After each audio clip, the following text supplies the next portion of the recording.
Hello and welcome back to Mr. Caro Plays FM23. Now today we are going to make a new tactic and we're specifically looking at how to utilize the wide centre back positional wide centre back role. Now in order to do this we need to obviously create a tactic, so we're going to go to our tactic screen and we are going to create a brand new tactic in there.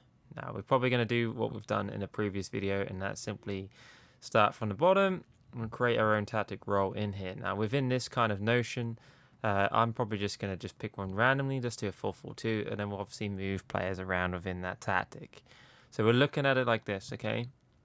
So when we look at our 4-4-2 there, we want wide centre backs. Now it's worth noting that in order to have a wide centre back, you have to have three at the back. Look at the second, there's a couple of roles that are not included in there. They are grayed out, meaning that you cannot do this unless you have a wide centre back. Oh, sorry, unless you have three at the back even. Spit my words out. So we're going to play around with our formation here. We might play around in multiple positions here, but for now, we're just going to make it so we have our three centre backs in there. Now, obviously, if you were to go with like this, a real kind of defensive one, again, you could go for a wide centre-back in there. Obviously, you've got five at the back with your wide centre-back. Now, this isn't how I've ever set up like this.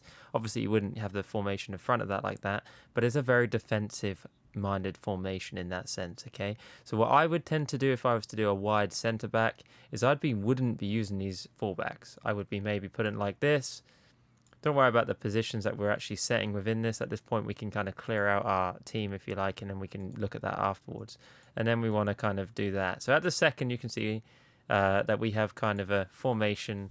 It's a little bit of a kind of, looks a little bit odd, but if we work it, it could work in our favour. Now, I don't generally play two up front, so I might just be a defensive midfielder in here, which is a good thing. And when you have them wide centre-backs and you have them pushing forward, you're having them kind of attacking the up the field, you may want a defensive barrier in the back. There's a defensive midfielder in that kind of motion or that kind of way is not a bad thing to put in there. Now you might go for two up front. I would probably have a third centre midfielder in here, but that's just me. That kind of is a balanced way of playing. You got your wingers, but then you're going to use your centre backs. They're going to kind of zoop round, if you like, into that kind of position. And obviously Sheffield United kind of made this formation kind of famous, if you like. I'm not saying they're lined up like the one I'm setting up now, but the kind of wide centre-back notion that they kind of introduced to the world, if you like. I'm not saying they were the first ones, but certainly the first British team to kind of go with that formation. So if we go to our wide centre-back in here, we're going to choose maybe attacking, maybe supportive. It just depends on the sort of what you're trying to achieve with that notion. I often go for like an attacking wide centre-back, and then I might choose one that's maybe like a defensive-minded wide centre-back in there as well, so maybe something to support. Now, the reason why I would choose this is because I want them to bomb forward. I want someone who's good on the ball, who's good dribbling, maybe can cross the ball in that way. Now, I'm not sure I've got anyone in my team that can actually play that position well. Apparently, I've got a great example here. So then we're looking at him, and we're looking at his stats, and seeing what he can produce in that position. Now, obviously, looking at that, you need somebody who can cross, someone who can dribble, someone who's good at heading, someone who's good at marking. Now, this is a defensive midfielder by trade, so it's not someone who's going to maximise those kind of positions, but it's someone with good pace, someone with good jumping, good strength.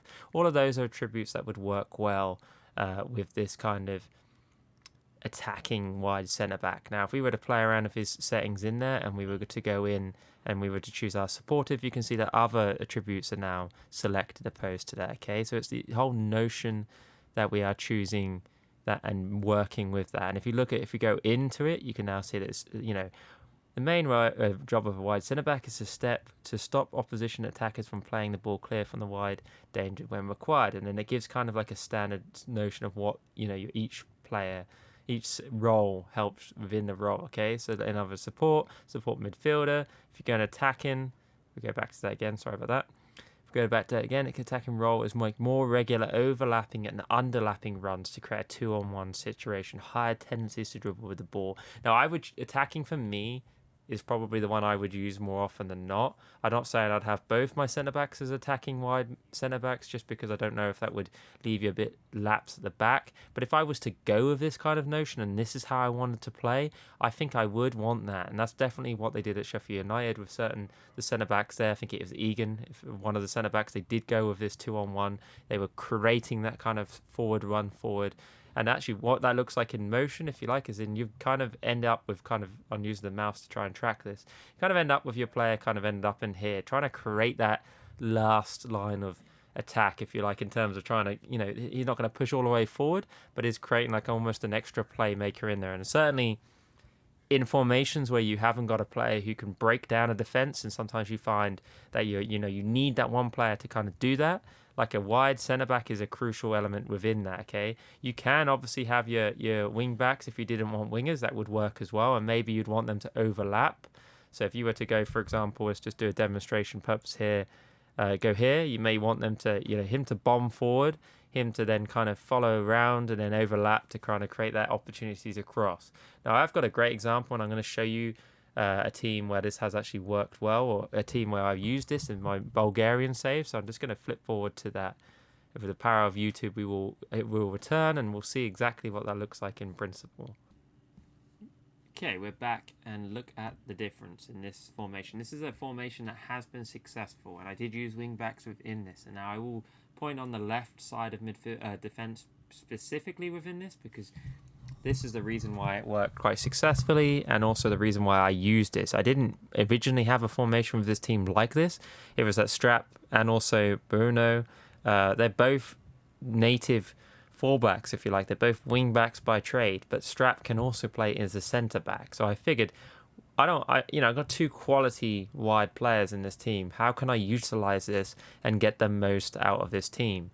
So I thought, wide centre back works. Wide centre back does work in this team, and you can see why. He's got good crossing, he's got good heading, marking, tackling. He kind of does it all within that, okay? And that's why I went for that kind of notion. And you see the fullback here.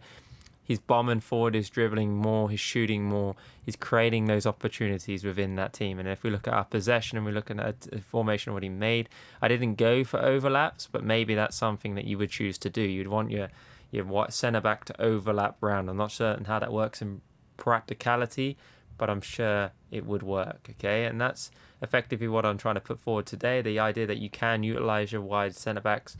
You can add this as a role. It's worth saying that if you haven't got players that can play in that position, as I always say, so people don't shoot me down, it's an opinion of mine, not an opinion that is actual fact. But the opinion that I will lay across is if you don't have people can play in those positions, don't play them there. It will not work. You need players that can play in those positions. They don't have to be native. You could train them to play in that position, but there is no point in you putting players that have no ability to play in that position. It will not work. It will go badly. You'll probably lose, and you'll blame me for telling you to do it. If you like that video, if you like this video, even like and subscribe. Hit the notification button for more videos. Thank you and goodbye.